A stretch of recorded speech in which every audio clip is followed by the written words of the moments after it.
ever feel like just because you're from West Virginia, people kind of look at you differently and see you in a different way than you should be looked at? Yeah.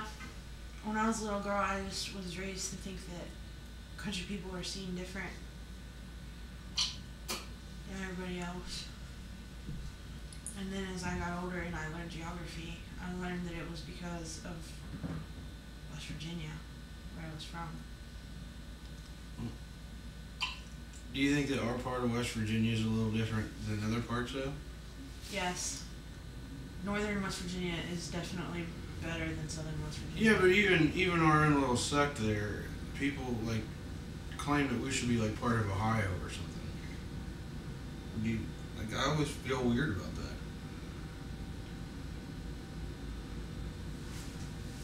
I don't know. I mean, we come from a 17-mile wide strip of land that's right in between Ohio and Pennsylvania. But it's not like the actual state borders make those people any different than us. It's just that people's thinking, you think of somebody from Pennsylvania as it's different than somebody from West Virginia. How do you feel proud to be a West Virginian? Because I feel proud to be a West Virginian, but I feel like the only place I'll ever fit in is there. But I don't even feel like I really fit in there. I feel proud to be a West Virginian. I've always been extremely interested in my own history and lore and stuff like that, but I think you're a little different. I don't think you were really interested in your heritage or history or any of those things until you actually moved out of West Virginia. Yeah, I think that might be true. It's kind of like a damned if you do, damned if you don't, the grass is greener on the other side kind of thing. I'm proud to be from West Virginia. I'm proud to be a West Virginian. I do not want to move back there. I don't want to move back either, but I mean, I don't want to live here, and I don't want to live there. I don't know what to do. And everybody always seems to think that I had some weird, strange experience growing up there, that people are butt-fucking people in the woods, and That's Georgia. Georgia isn't butt-fucking anybody either. It's Deliverance. But Deliverance might have been filmed in Georgia, but it's about West Virginia. It's in West Virginia, isn't it? See? Now you're a victim of your own stereotypes. I mean, everybody always says Deliverance in West Virginia. No, they say it's Appalachia. Most people don't realize Appalachia stretches all the way through 14 states to 14 miles outside of Atlanta, or 30 miles outside of Atlanta. Most people don't know that.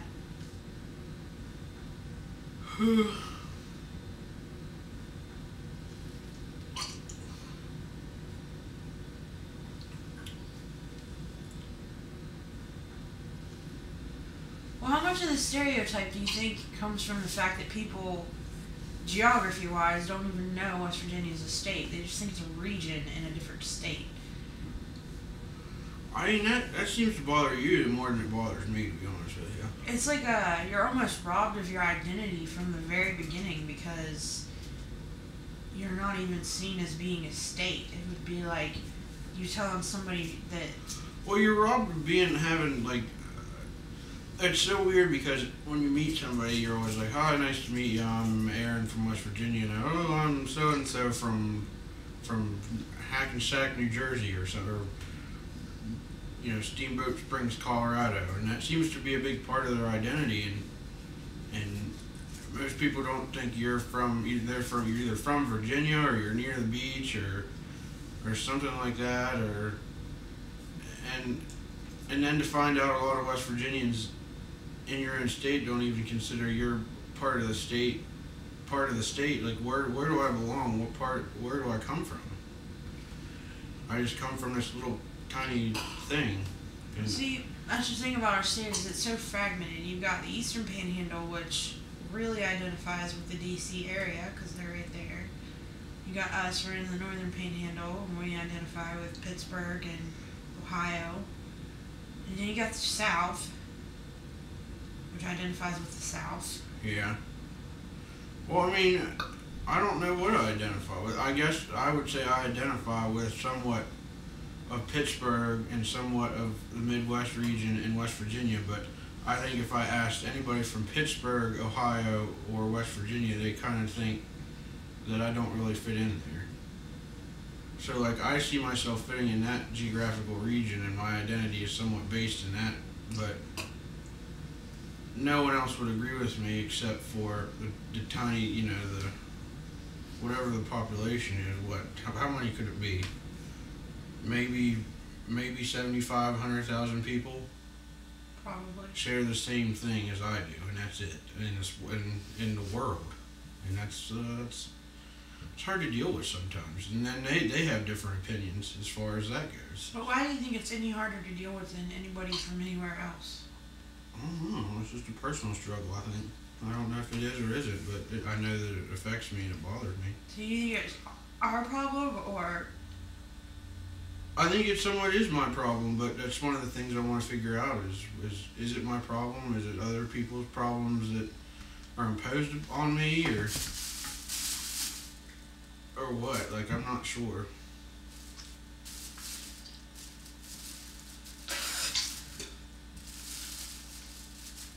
I mean, I don't know.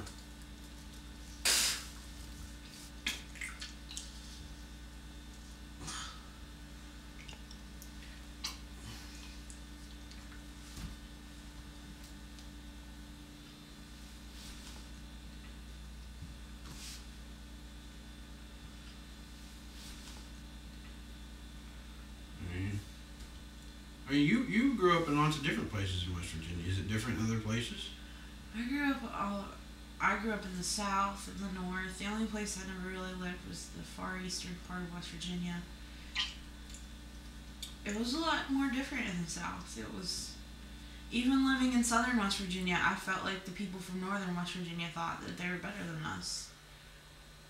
Because the South has such a reputation for poverty, and just even the accents in the southern part of the state are completely different than the accents in the northern part of the state.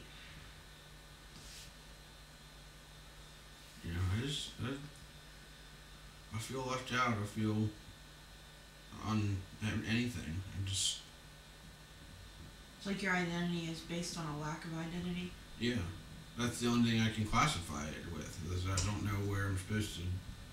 The only thing I do know is that I don't know. I mean, is that because I'm from West Virginia, or is that some other greater thing that I don't know about?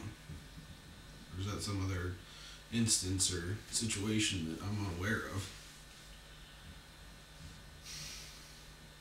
Well, the funny thing is now that we don't live there anymore. I still don't feel like I can say I'm from New York, though.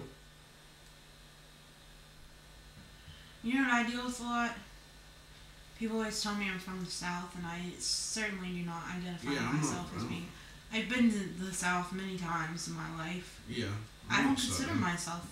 Yeah, I'm not Southern, but people think that you're Southern. And the funny thing is, the reason West Virginia exists is because we wanted to secede from the South. We didn't want to be a part of the Confederacy.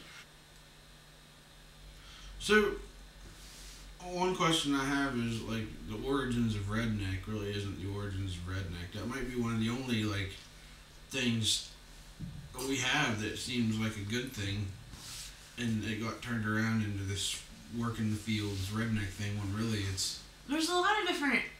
Yeah, but, I mean, you know that story, right? I know the story, but before I tell it, a lot of people say this isn't truly the origin of the word redneck, and it seems that other regions have their stories that are the origin of the term redneck. But as far as I've been taught, it really did come from West Virginia, and what it was that goes back to the coal mines and in southern West Virginia. In southern West Virginia, in northern West Virginia, in the area of Morgantown, the northern coal mines, Morgantown, Fairmont, Clarksburg, that was some actually clean coal compared to the rest of the state. So they had their mines too, and they had their troubles too. And what would happen with the coal mines is this big company would come in from out of town and pretty much take over everything and destroy the environment. And people needed jobs, so they worked for the coal mine because they had to feed their families. But the coal mine basically owned you. You couldn't. They didn't pay you in real money. They paid you in company money that you could only spend at the company store. The company owned your house. The company owned your life. And things got so bad down in southern West Virginia. There was actually a war. It was the only time in history that America has bombed itself, used a bomb against its own people on its own territory. And there was this war, and thousands and thousands, tens of thousands of miners and men marched, didn't drive, marched across the state to come fight for the coal miners. And they would wear red around their necks to show red bandanas around their necks to show their solidarity. And that's where the term redneck came from. And it was originally this sign of solidarity and independence and kind of what you had in common with each other. Yeah. So was you were a redneck, and it was something to be proud of. It was, you fought for your identity, you fought for your people, you fought for your rights. And now the term redneck just kind of brings up this image of some toothless old man sitting on the back porch whittling a stick with his sister/wife. Yeah, it's not even that either. I mean, outside of the country, redneck seems to be the general term of American. Yeah. So, I don't know, this basis or origin, at least for me, is a part of like who I am and part of this like normal, what I assume to be until lately, normal American experience. And I still think it is, but I don't think other people would agree with me, which is frustrating and saddening.